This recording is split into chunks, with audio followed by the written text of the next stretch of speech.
domestically for a whole series of reasons, including, again, the fact that we have 4 members of this committee who are attempting to be prosecuted by the Justice Department for exercising their right of free speech, but it also impacts foreign policy. The chairman brought up Russia, Ukraine, and the somewhat inconsistent support that the administration has expressed for Ukraine. And I'm sure there's a lot of different reasons for that.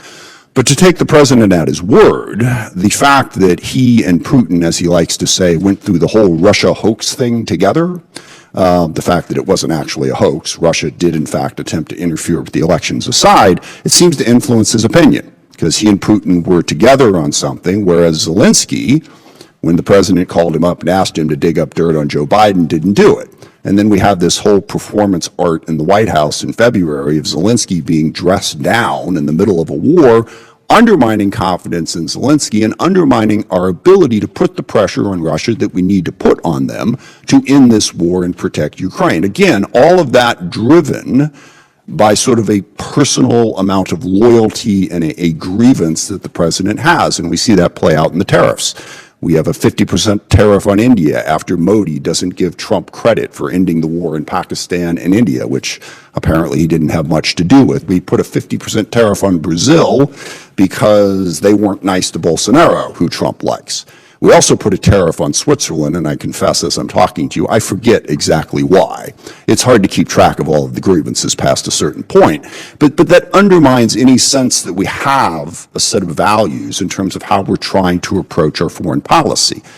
The next step in all this is resources. Here, this is more of a bipartisan problem, as we've discussed. We seem to think that we have infinite resources. We can cut taxes and spend $1.5 trillion on the defense budget without ever contemplating how do we use those resources better. So we do seriously want to hear, given the amount of money we have, how are we going to make this work? And one particular example of this, which I'm going to come back to over and over again, is, of course, the $22 billion Battleship, which seems like a horrific idea to spend that much money when we have so many other needs. And by the way, for those of you who follow the whole poly market thing, if they're giving me the opportunity to bet, take the over on that. It's going to be more than $22 billion to build that battleship, and we walk down that road. So how are we husbanding the resources that we have in order to achieve our objective? But the overall biggest problem is the Trump administration has decided that an excessive reliance on violence, threats, coercion, and the use of the military isn't just their go-to option. It's pretty much all they've got.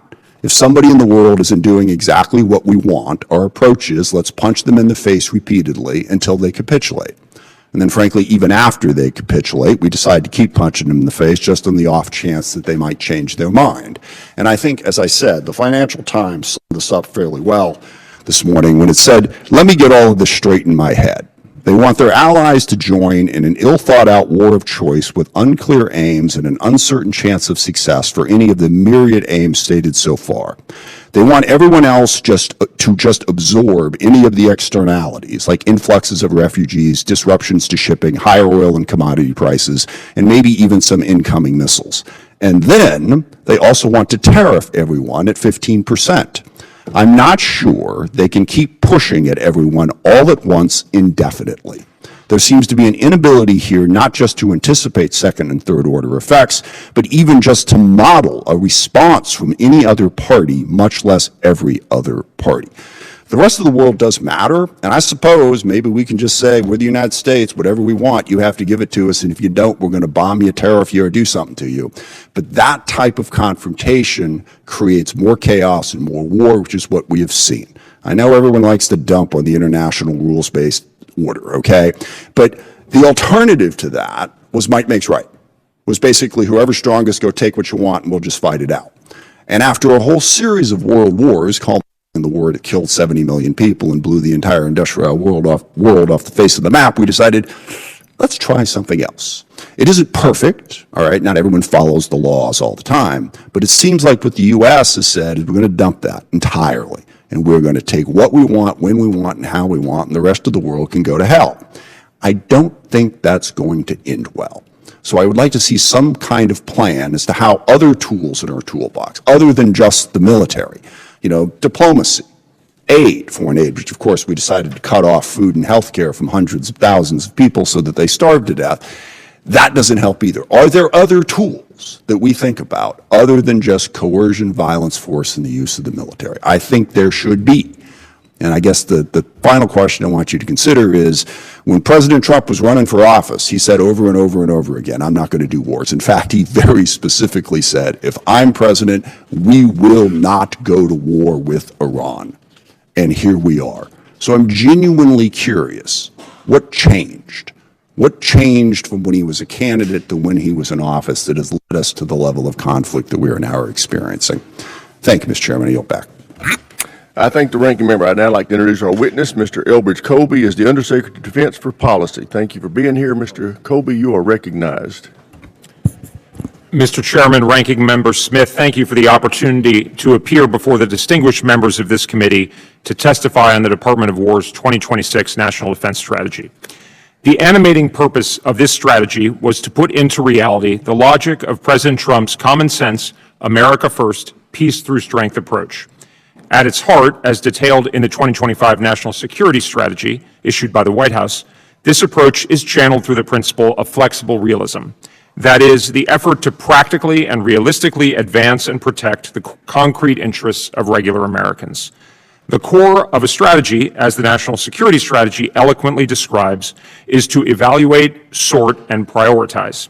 Needless to say, this is of special importance in the realm of war and peace.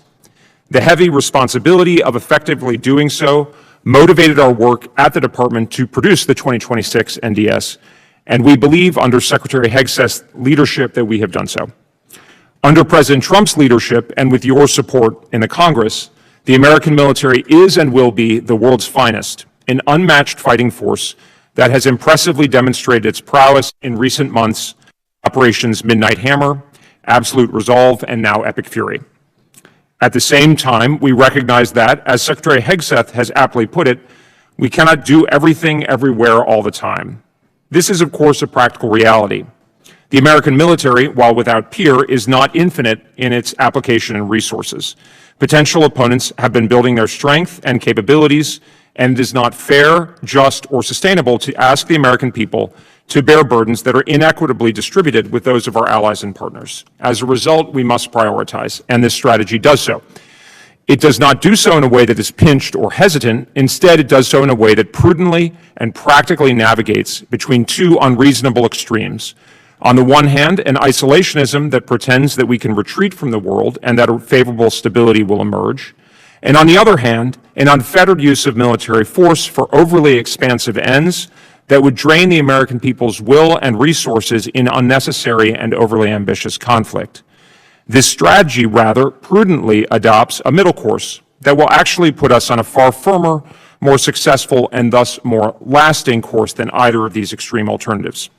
In particular, the NDS does so, we contend, by intelligently and strategically allocating our resources and that of our incredible armed forces towards the priorities that most affect regular Americans and where our efforts are most material and necessary to achieve American interests in the world. This is a reflection of common sense, America first thinking. As a deduction, the strategy is built on four pillars. First, it restores, after decades of neglect by some administrations, the military's role in securing our homeland and ensuring that our key interests in our native hemisphere are protected. This is critical for regular Americans because we must ensure that we are directly protected and secure in our own home area. While the military is only a part of this effort and often far from the leading element, it does play a critical role that will be enduring. Second, the strategy focuses our military effort on ensuring the preservation of a favorable balance of power in the Indo-Pacific, the world's largest market area. America's interests there are real and significant because of the scale of that market. At the same time, our interests are not limitless. We do not need to dominate that region. Rather, we only need to prevent that vast and dynamic area from being dominated itself so that we can trade and interact with it on fair and reasonable terms for regular Americans. As a result, our strategy there is to deter China through strength, not confrontation. We understand that China is a very powerful country that is undertaking an extraordinary military buildup. That is a simple fact. At the same time, we are clear that we do not seek conflict with China. To the contrary, we seek to avoid it. We make clear that our interests with respect to China are scoped and reasonable. We do not seek to strangle China nor compel a change in its form of government. Rather, we seek to prevent China from becoming the hegemon of the Indo-Pacific. In particular, this requires, as the national security strategy clearly states, being able to deny the feasibility of successful aggression along the First Island chain. Because of its significance and the central importance of the military role in meeting this requirement, meeting this standard of an effective denial defense along the First Island chain is the primary focus of the U.S. Armed Forces. At the same time, ensuring our forces can pace to this challenging standard will ensure that the Department can always offer the President the operational flexibility and agility required for other objectives, especially the ability to launch decisive operations against targets anywhere, including as we see today in Operation Epic Fury. It is critical to emphasize here that our strategy is aligned not only with the interests of our allies in the Indo-Pacific, but with many other countries as well that are not formally our allies. These states seek to preserve their autonomy